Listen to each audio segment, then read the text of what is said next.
Hey!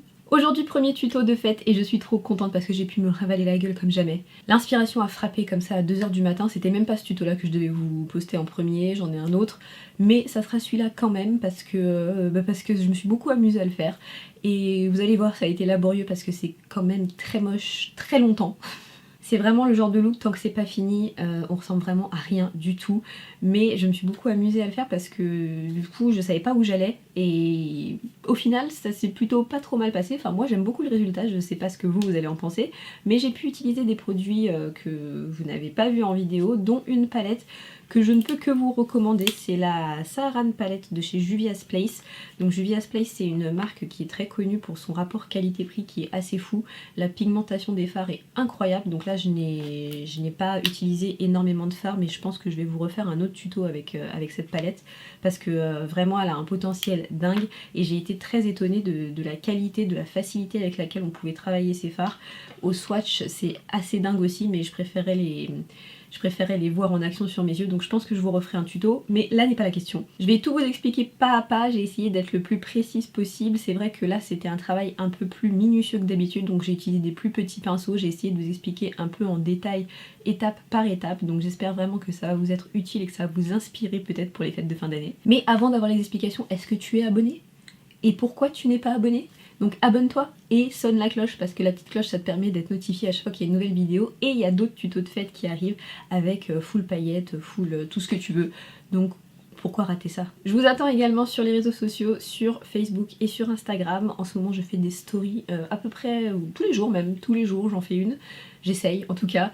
Et je vous parle d'autres trucs que vous ne voyez pas en vidéo forcément, ou en tout cas pas pour le moment, des produits, des choses que voilà j'ai pas le temps de vous montrer en vidéo toujours, donc je m'y suis mise, ça y est, je suis rentrée en 2018 dans la modernité, je fais des Insta Stories. Je vous laisse avec les explications et en attendant je vais surveiller, voir si vous êtes abonné ou pas. Je vais voir là. On commence avec une base bien évidemment si on veut que les fards tiennent et qu'ils ressortent bien. La P. Louise c'est vraiment la best pour moi, j'ai pas changé depuis et je compte pas en changer de sitôt. Alors le truc avec cette base si vous l'achetez c'est de tapoter comme ça avec un petit pinceau type pinceau pour anti-cerne, normalement c'est fait. Un pinceau plat, vous la tapotez partout et surtout vous ne la poudrez pas. Elle a été formulée pour ne pas être poudrée parce que j'ai vu des tutos où des personnes la poudraient et elle est pas du tout formulée pour ça. Au contraire, il faut bien la laisser comme elle est dans le tube. Pour tout vous dire, au moment T, j'ai pas encore réfléchi à ce que je voulais faire. Vous aurez vu l'intro avant, donc vous aurez forcément vu le résultat. Mais là, tout de suite, j'ai juste envie de me tartiner la tronche de maquillage, c'est tout ce que je sais. Donc on va y aller un peu au feeling. Et je vais commencer par le creux de paupière, comme d'habitude. Je vais prendre Americano de Makeup Geek. Ça fait longtemps que j'ai pas utilisé de fard Makeup Geek. Et Americano, c'est un de mes fards préférés chez elle. C'est un marron un peu chaud. Il y a un petit sous-ton rouge dedans. J'aime beaucoup cette couleur et elle est vraiment très très belle dans le creux de paupière, donc on va commencer par ça, écoutez, allons-y. Je place la couleur, vous voyez, je mets un peu en arrière pour bien voir mon creux de paupière et je vais placer ça dans tout le creux de manière vraiment très très très intense et on viendra dégrader juste après. Et j'ai pris un pinceau pas trop gros parce que je vais aller à l'intérieur jusqu'au coin interne. Pas de panique si ça ressemble à rien, parce que là, je suis en train de voir le retour caméra, c'est... Waouh! Voilà, maintenant qu'on dirait qu'on a perdu à un combat de boxe, on va pouvoir venir dégrader. Et je vais prendre la Saharan palette de Juvia's Place. Elle est vraiment très très jolie. Et je pense que je vais continuer avec celle-ci. Donc je vais prendre Katsina, c'est ce petit marron moyen là. Et je vais venir dégrader sur les bords du marron, parce que là c'est un peu tragique quand même. Et là maintenant, avec des petits mouvements de va-et-vient et de balayage, j'estompe toute la démarcation en haut. Vous voyez la différence? Bon, c'est toujours aussi moche, je vous l'accorde, mais vous voyez la différence d'estompage quand même au-dessus, j'espère. J'ai envie de tenter de rajouter du noir, mais alors là c'est qui tout double. Soit on finit super bonasse, soit on finit panda, quoi. C'est... bon. Je vais mélanger du coup Americano, donc le marron qu'on a mis en creux de paupière, et le noir de la palette, qui m'a l'air quand même très très très très noir. Donc bon, allez, tout doucement, je vais mélanger les deux, je vais voir ce que ça donne. Croisez les doigts. Et là je vais venir placer... toujours dans le creux de paupière, mais en dessous d'Americano, plus bas au niveau de la paupière mobile, vous voyez? Mais toujours avec la même forme.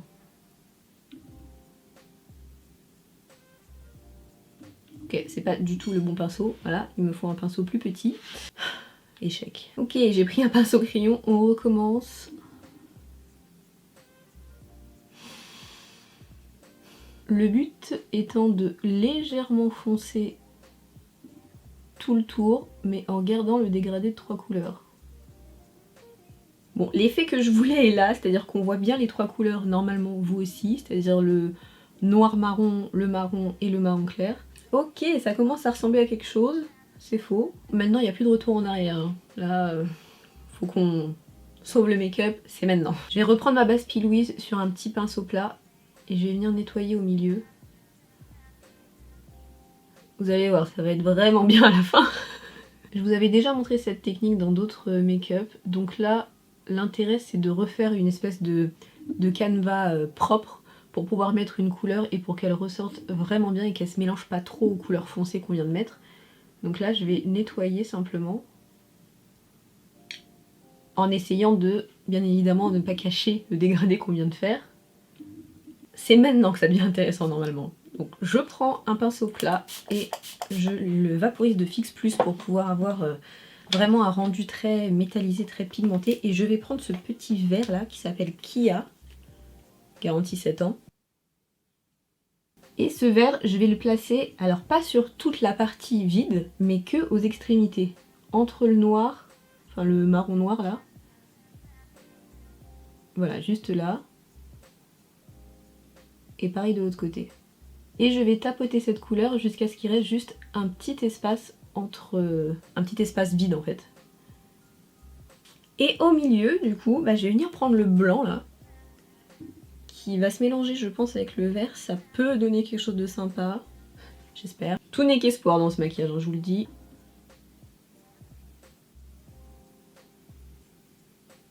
Le blanc avec le vert, ça fait une couleur vraiment sympa, ça fait une espèce de vert bleuté à la jonction, c'est très très joli. Et là je viens d'avoir un éclair de génie parce que c'est quelque chose que je vous ai jamais montré en vidéo et pourtant j'adore utiliser ce produit pendant les fêtes. Ce sont les... alors c'est pas des paillettes, ce sont les Reflect Glitter, alors ça s'appelle comme ça, paillettes multi-reflets. Oui c'est des paillettes mais c'est très très très très fin en fait, on dirait plus un pigment en quelque sorte. Pigment libre et du coup c'est un peu galère à utiliser parce qu'on en fout partout mais c'est trop beau, vous allez voir. Là je vais reprendre mon pinceau plat, du Fix Plus, vraiment ce truc ça sauve la vie, et je vais en mettre partout où j'ai mis le blanc. J'espère vraiment que ça va ressortir à la caméra parce que vous allez voir. Ce sont des espèces de micro paillettes blanches avec des reflets teal, c'est quoi, c'est bleu-vert? Bleu-vert, c'est ça. Et je pense que ça va bien aller avec le vert qu'on a mis au milieu du coup. Vous voyez ou pas?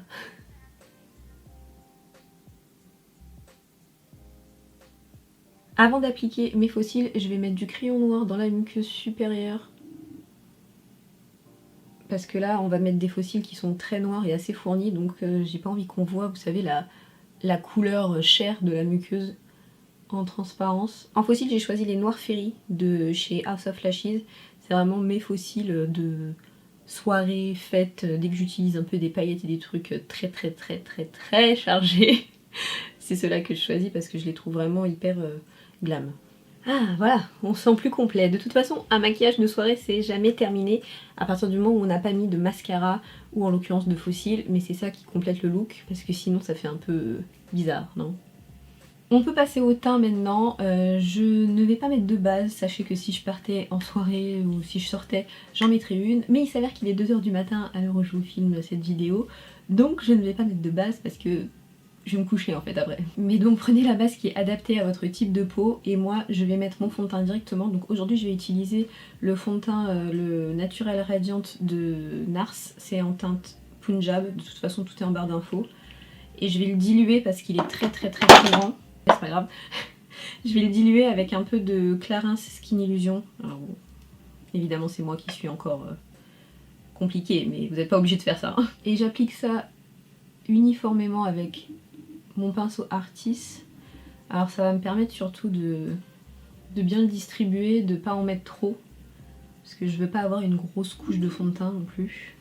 Et surtout je fais le tour de mes sourcils avec, parce qu'avec l'éponge on a un peu de mal je trouve. Donc quand je veux vraiment avoir un teint nickel, j'utilise d'abord un pinceau et ensuite une éponge. Oui, parce que pourquoi ne pas faire encore une étape de plus. Et donc là, avec l'éponge, en fait, je vais bien faire pénétrer en quelque sorte le fond de teint, bien le faire fusionner avec la peau. Vous voyez ce qui me reste sur le dos de ma main? En fait, avec l'éponge, j'aurais tout utilisé, parce que l'éponge, elle absorbe vachement. Les cernes, toujours pareil, je corrige d'abord avec mon Master Corrector de chez Armani, et ensuite je vais mettre mon anti-cerne. Donc ça, c'est juste pour corriger la couleur, hein, pour les personnes qui ont jamais vu, c'est un peu mon chouchou. Donc je le mets juste dans le coin interne, là où c'est très sombre, c'est très foncé, où le cerne est bien moche. L'anti-cerne, c'est le Born This Way en teinte light beige.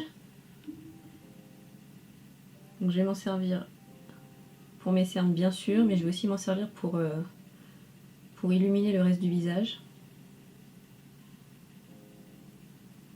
Et je blende avec mon éponge. Je vous parlais des cils tout à l'heure qui complètent le maquillage, mais alors l'anti-cerne, surtout quand vous faites un smoky, si vous avez des cernes que vous voulez pas vous maquiller le teint et que vous voulez faire un smoky, franchement, conseil de copine, oubliez.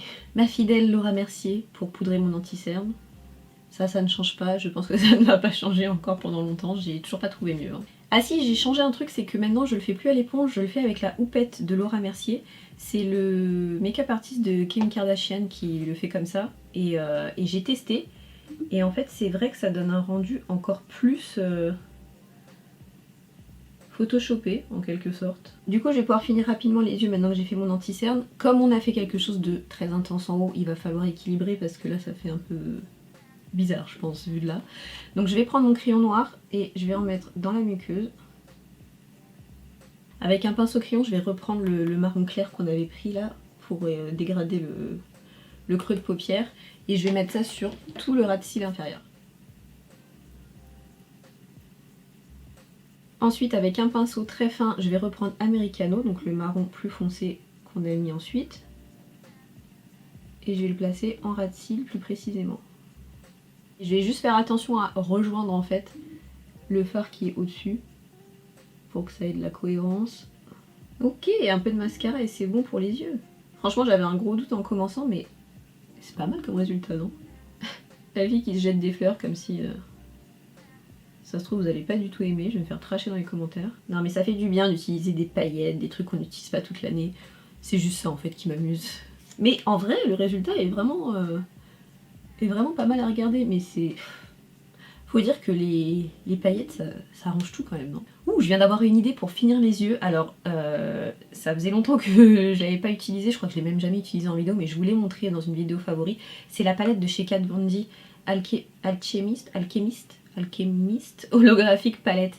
C'est une palette avec 4 fards qui paraissent blancs comme ça, mais qui ont en fait tous un sous-ton. Il y a un violet, un rose, un bleu et un vert.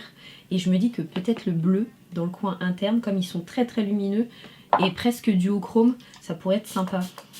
Oui, un peu de fixe plus pour changer.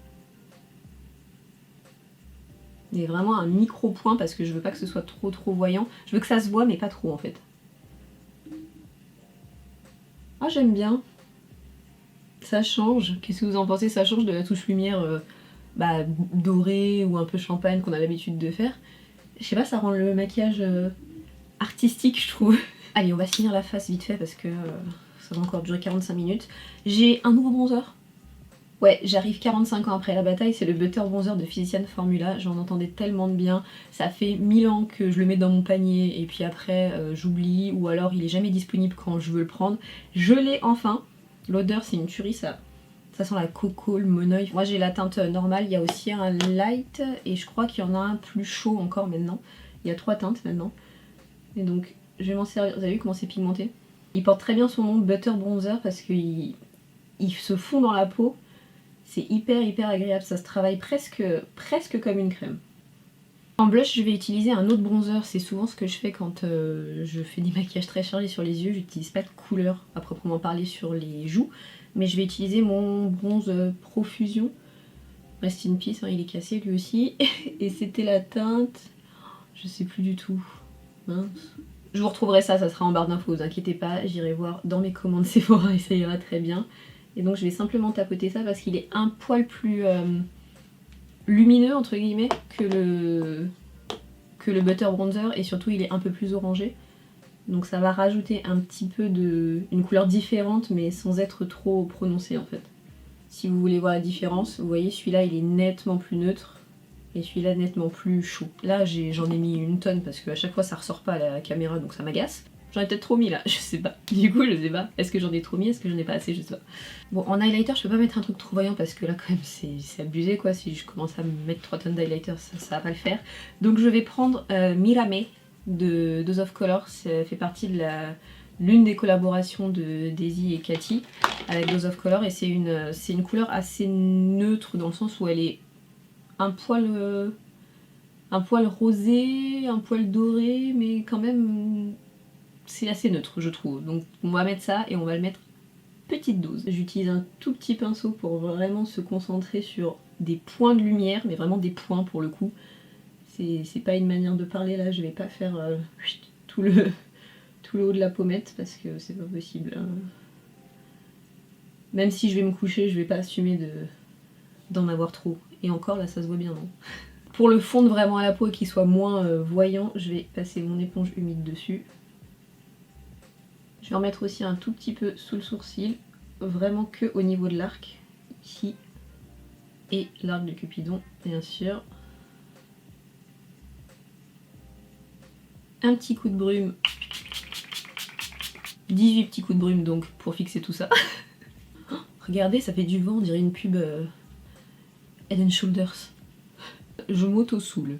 Oh, les lèvres, ça y est, on y est arrivé, je vous jure, j'ai l'impression que ça fait 45 heures que je tourne, c'est l'enfer. J'utilise le crayon Total Taupe, je crois que c'est ça son nom, Total Taupe de Make Up For Ever. Il est vraiment bien ce crayon, vous savez, ça fait partie de la gamme des crayons que vous pouvez utiliser partout sur le visage, sur les yeux, sur les lèvres, etc. Et moi je l'utilise que sur les lèvres pour le coup, et je le trouve hyper sympa parce que comme c'est une couleur un peu taupe, d'où le nom, ça permet de faire une espèce de contouring quand vous le placez à des endroits stratégiques. Donc moi ce que je fais c'est que je trace le contour là, dans les coins, et je remplis en fait, mais que les coins, vous allez voir. Voilà, donc là ça paraît un peu bizarre, mais comme je vais mettre le rouge à lèvres que je compte porter que au centre, ça apporte de la dimension aux lèvres en fait. C'est comme un contouring de lèvres. Et le rouge à lèvres c'est Pure Hollywood de chez Anastasia Beverly Hills. Je le mets au centre des lèvres comme ça, et en fait après je l'estompe dans le crayon avec un petit pinceau.